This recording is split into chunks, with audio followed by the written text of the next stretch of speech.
ஏய்ப்பு சொத்து வரி முறைகேடு, வரி ஏய்ப்பு முறைகேடு உங்களுக்கு தெரியும். அந்த வரி ஏய்ப்பு முறைகேடை வெளிச்சத்துக்கு கொண்டு வந்தது எங்க அனைத்து இந்திய அண்ணா திராவிட முன்னேற்ற கழகத்தோட மாமன்ற குழு.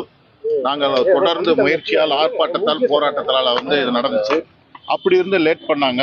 அதுக்கப்புறம் ஹைகோர்ட்ல எங்க வழக்கறிஞர் அணியை வச்சு ஒரு மகேந்திரன் சாரையும் தமிழ்ச்செல்வன் சாரையும் வச்சு நாங்கள் ஒரு வழக்கு போட்டோம். அதோட ரிட் பெட்டிஷன் நம்பர் 19517 ஆஃப் 2025. இதை பேஸ் பண்ணி தான் ஹைகோர்ட்ல ஒரு ஆர்டர் போட்டாங்க. இந்த மாதிரி இப்போ இங்கே இருக்கக்கூடிய ரேஞ்சு டிஐஜி இவரோட தலைமையில் இந்த வழக்கை விசாரணை பண்ணணும்னு சொல்லி, அதன் அடிப்படையில் இந்த வழக்கு விசாரணை போயிட்டு இருந்துச்சு. ஆனால் விரைவில் 9ஆம் தேதி 12வது மாதத்தோட இந்த வழக்கு எந்த ஒரு முன்னேற்றம் இல்லாமல் ஹைகோர்ட்டில் தெரியப்படுத்தியிருக்காங்க.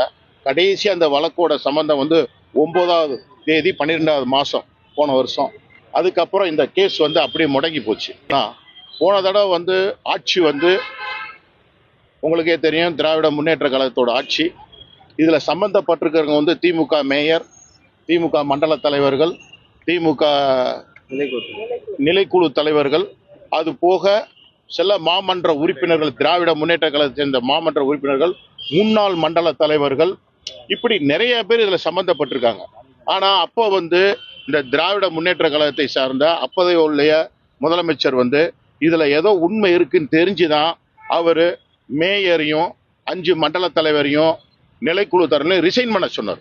அவரே அவங்க கட்சிக்காரங்களை ரிசைன் பண்ணிட்டு திருப்பி மக்கள் மத்தியில் அவங்கள எந்தவித விசாரணைக்கு உட்படுத்தாம, எந்தவித ஒரு இதுக்கு கூட்டு வராம அவங்கள அப்படியே ஸ்டாண்ட் பையா கொண்டு போய் இடையில இருக்கிறவங்கள சும்மா பில் கலெக்டர்ஸ், சும்மா டெம்பரரி ஸ்டாஃபு, டெம்பரரி கம்ப்யூட்டர் டாட்டாக்காரங்க, இவங்களை வச்சு இந்த வழக்கை முடிச்சு, அதுவும் இவ்வளவு பெரிய இழப்பு இல்லாத மாதிரி கொண்டு வர்றதுக்கான சூழ்நிலையை கொண்டு வந்தாங்க. அப்ப நாங்க பல தடவை நியாயமான விசாரணை வேணும் அப்படின்னோம். ஆனா அந்த கவர்மெண்ட் பண்ணல. இப்ப அரசாங்கம் மாறி இருக்கு. இப்ப இதே டிஐஜி தான் இப்ப ரீட்டைன் ஆறாரு. இன்னைக்கு எங்க மாமன்ற குழு எங்களோட அனைத்து இந்திய அண்ணா திராவிட முன்னேற்ற கழகத்தோட மாவட்ட செயலர், முன்னாள் அமைச்சர் அண்ணன் செல்லூர்ராஜ் அவர் ஆலோசனைக்கு இணங்கவும், வழக்கறிஞர் பிரிவு மாவட்ட செயலர் தமிழ்ச்செல்வன் அவர்களும் மகேந்திரன் சாரோட ஆலோசனைக்கு இணங்க நாங்கள் இன்னைக்கு அந்த வழக்கை ஹைகோர்ட்ல பழையபடி லிஸ்ட்ல கொண்டு வர்றதுக்கு ஏற்பாடு பண்ணியிருக்கோம். எங்க வழக்கறிஞர் அணி இந்த வழக்கை கொண்டு வர்றதுக்கு ஒன்று. ரெண்டாவது, பாரபட்சம் இல்லாம இந்த விசாரணை நடக்கணும். அது எக்ஸ்பெஷலி இந்த குற்றச்சாட்டுக்கு உள்ளான மேயர், அப்போது உள்ள மேயர், மண்டல தலைவர்கள், நிலைக்குழு தலைவர்கள், இன்னும் மாமன்ற உறுப்பினர்கள், முன்னாள் மன்ற தலைவர்கள், இவங்களாம் திராவிட முன்னேற்ற கழகம் சேர்ந்த முக்கிய பிரமுகர்கள் எல்லாம் மறைக்கப்பட்டிருக்கிறார்கள். இது நியாயமான விசாரணை இந்த அரசு நடத்தும் என்ற நம்பிக்கையில நாங்க வந்திருக்கிறோம். புதிய ஆட்சி வந்திருக்கு.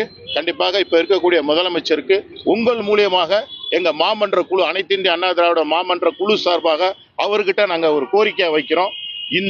இந்த ஊழலை பாரபட்சம் இல்லாம விசாரிச்சு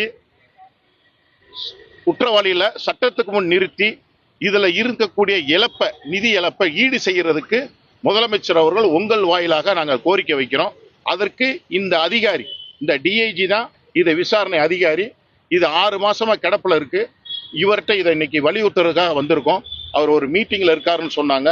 இன்னும் கொஞ்ச நேரத்தில் எங்களை பார்த்துருவாங்க. இந்த இதை உங்களுக்கு ஏற்கனவே நாங்கள் கொடுத்துருக்கணும். இதன் அடிப்படையில் தான் நாங்கள் இன்னைக்கு வந்திருக்கோம். எதுவும் கேள்வி இருந்தால் நீங்க கேட்கலாம். இப்ப டிஐஜி பார்க்க போறோம். அதுக்குள்ள உங்களுக்கு லேட் ஆயிரும் அப்படின்ட்டு தான் நாங்க நேரா இங்க வந்தோம். 6 மாசமா தொடர்ந்து இதேதான் சொல்லிட்டு வழக்கு ரொம்ப தொய்வு. அதான் சார், அதுக்கு தான் சார் இங்க நம்ம இப்ப நம்ம தொய்வு இருக்கக்கூடாது, விரைந்து நடத்தணும். அதே மாதிரி இப்ப இருக்கக்கூடிய கவர்மெண்ட் சீக்கிரம் நடத்தி இதை விரைவில் தீர்வு காணணும்.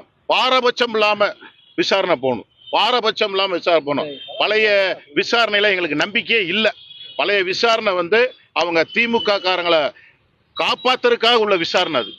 ஆனா இப்ப இந்த கவர்மெண்ட் நடுநிலையோட இருந்து இந்த கவர்மெண்ட் அவங்கள உண்மையான குற்றம் புரிஞ்சவங்களை சட்டத்துக்கு முன் கொண்டு வரணும்ன்றதான் எங்களோட நினைப்பு. இது எல்லாரோட மதுரை மாநகராட்சிக்கு உட்பட்ட அனைத்து மக்களுக்கு உள்ள கோரிக்கை. அதை கோரிக்கையை வச்சு அதுக்கு தலைவராக இருக்கிறவரே இப்ப இருக்கிற டிஐஜி தான். ஸோ இவரை தான் நாங்க கொடுத்த வழக்கை வச்சு தான் ஹைகோர்ட்ல இவரை நியமிச்சிருக்காங்க. அதனால இவர்கிட்ட பழையபடி நாங்கள் முறையிட வந்திருக்கிறோம். ஏற்கனவே இவரோட முறையிட வந்தோம், இப்போ இது முறையிட வந்திருக்கிறோம். கண்டிப்பாக இப்பயும் சொல்றேன், உங்க மூலமா தமிழ்நாடு அரசுக்கும் நாங்க வேண்டுகோள் விடுறோம், இதை பாரபட்சம் இல்லாம நடத்தணும்.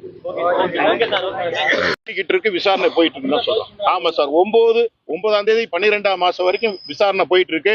20 பேர் 23 பேர் அரெஸ்ட் பண்ணிருக்கோம், அரெஸ்ட் காமிச்சிருக்கோம். ஆனா ஒண்ணு மட்டும் சொல்ல வர்றேன் சார், முந்தா நேத்து மாமன்ற கூட்டத்துல நாங்க நடத்தும் போது மேயர் அவர்கள் ஒரு வார்த்தை விட்டாரு. இந்த மாதிரி இந்த வழக்கை பத்தி எங்களுக்கு வெள்ளரிக்கை வேணும்னு சொல்லி நான் கேட்டேன். இந்த வழக்கு என்ன ஸ்டேஜ்ல இருக்குன்றது மாமன்றத்துல தெரியப்படுத்தணும். அதுக்கு அவர் சொல்றாரு, அவ்வளவு தூரம் 200 கோடி ரூபாய் அளவுக்கு இந்த சப்ஜெக்ட் இல்ல, ரொம்ப ரொம்ப கீழே இருக்கு, அதனாலதான் இதை சார்ஜ் போடுறதுக்கு டைம் ஆகுது அப்படின்னு சொன்னார் மாநகராட்சி கூட்டத்துல. அப்ப நான் சொன்னேன், இதே ஹைகோர்ட்டோட டைரக்ஷன்ல உங்களை நம்ம கமிஷனர் அம்மா தலைமையிலையும் கலெக்டர் தலைமையிலையும் ஒரு குழு அமைச்சு இதுல இழந்த ரூபாயை வசூல் பண்ண சொல்லி சொன்னாங்க. உங்களுக்கே தெரியும், எல்லா பிரஸ்லயும் தெரியும், ஒரே வாரத்துல 25 கோடி ரூபாய் இந்த வரி ஏய்ப்புல பண்ணவங்கள்ட்ட இருந்து கலெக்ட் பண்ணி அதை கோர்ட்ல ஸ்டேட்மெண்டா கொடுத்தாங்க கார்பரேஷன் கமிஷனர். அதுக்கு நாங்க நன்றியும் சொன்னோம், பாராட்டும் சொன்னோம். அப்ப ஸோ ஒரே வாரத்துல 25 கோடி எடுத்தவங்கள அப்படியே அந்த கமிட்டியை கலைச்சிட்டாங்க கவர்மெண்ட், அதோட கலைச்சு அப்படியே நிற்கிது. அப்புறம் ஒரே வாரத்துல 25 கோடி வசூலானுச்சுன்னா இப்ப 200 கோடியில எவ்வளவு கோடி போயிருக்குன்றது நம்மளுக்கு தெரியாம இருக்கும். ஸோ அதனால தான் இதை கண்டுபிடிக்கணுன்ற நோக்கத்தில் இருக்கோம். கண்டிப்பாக புதிய கவர்மெண்ட் இதை செய்யும். உங்க மூலியமா முதலமைச்சருக்கு இதனால நாங்கள் வேண்டுகோள் விடுறோம். இப்போ டிஐஜியும் பார்த்து இதை கொடுத்துட்டு ஸ்ட்ராங்கா எங்க அட்வொகேட் டீம் இருக்கு, இப்போ மண்டே இதை லிஸ்ட்ல கொண்டு வர்றதுக்கு, இந்த கேஸை பழையபடி ஹைகோர்ட்ல கொண்டு வர்றதுக்கு நாங்க முயற்சி எடுக்கிறோம். சார்